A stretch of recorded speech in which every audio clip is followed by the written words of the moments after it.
திரு செல்வ பெருந்தகை தான் மெயின் காரணமே நான் கட்சியை விட்டு வெளியில் வந்ததுக்கு, காங்கிரஸை விட்டு வெளில வந்ததுக்கு. இன்றைக்கி கட்சியை விட்டு என்னை வெளியில் துரத்தி விட்டு இன்றைக்கு ஏதோ ஒன்றும் தெரியாதவர் போல நாடகம் ஆடுவது தவறு. அந்த விதத்தில் செல்வ பெருந்தகை எதற்கும் தகுதியற்றவர் என்பதுதான் பார்வை.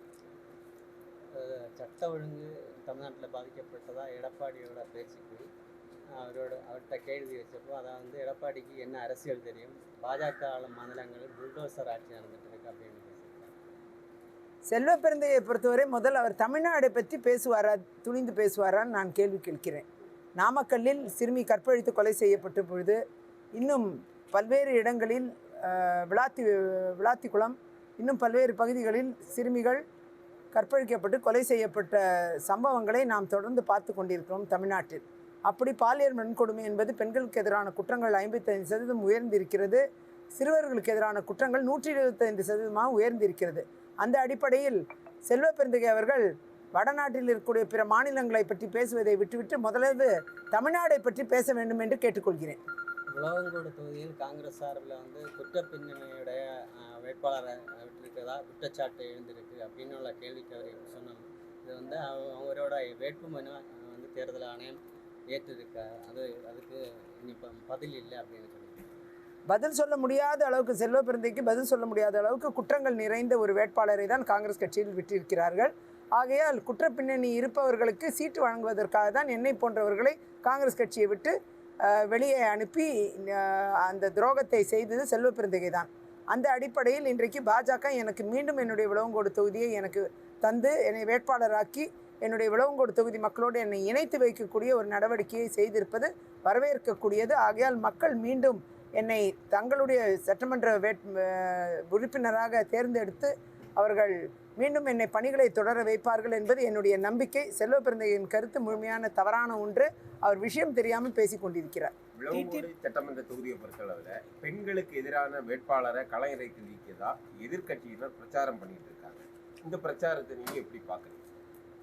குறிப்பாக பெண்களுக்கு எதிரான வேட்பாளர் தான் காங்கிரஸ் கட்சி இன்னைக்கு விட்டிருக்கு. நிறைய குற்றங்கள் செய்த ஒரு நபர். அது மட்டும் கிடையாது, இந்த குற்ற பின்னணிகளால் அவருக்கு அளிக்கும் ஒவ்வொரு வாக்கும் வீணாகத்தான் போகிறது.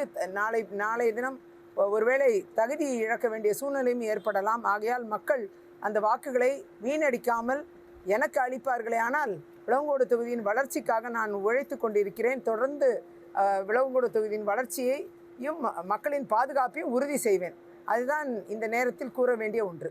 டிடி பிரவீனுக்கு தமிழ்நாட்டில் மட்டும்தான் ஓட்டு இருக்குது, கேரளாவில் ஓட்டு கிடையாதுன்னு அவங்க சொல்லியிருக்காங்க. அதுக்கு பதில் அது தவறு. போன உள்ளாட்சி தேர்தலில் கூட அவர் கேரளாவில் ஓட்டு போட்டிருக்காரு. அந்த எவிடன்ஸ் எல்லாம் நாங்கள் ப்ரொடியூஸ் பண்ணியிருக்கோம்.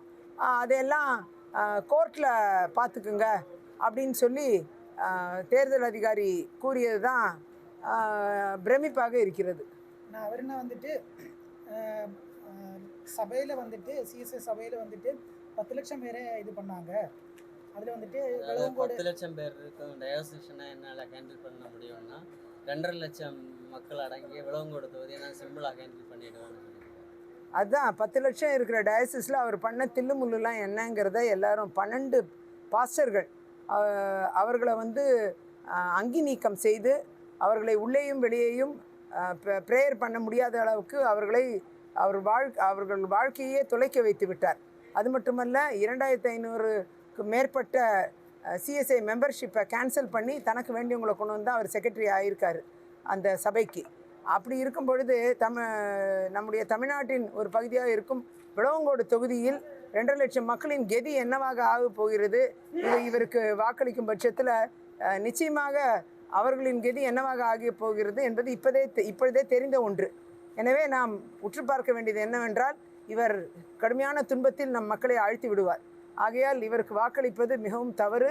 அப்படி வாக்களிக்கக்கூடிய ஒவ்வொரு வாக்கும் நிச்சயமாக ஒரு வீணடிக்கப்பட்ட வாக்காக தான் பார்க்க வேண்டும்.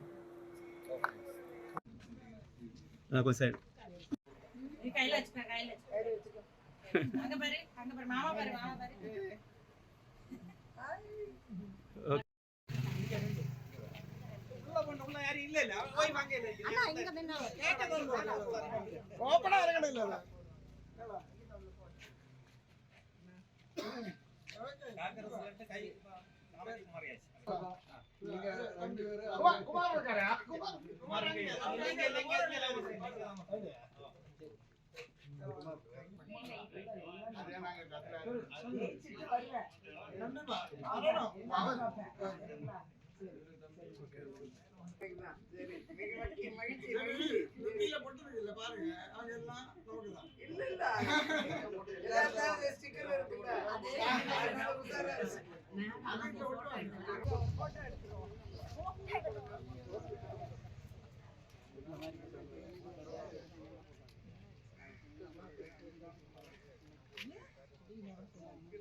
ஐயோ அப்படி என்ன சடனா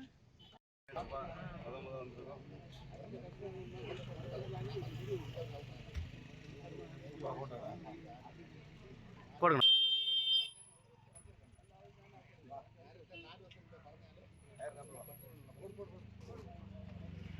போடணும் போடணும் போடணும்.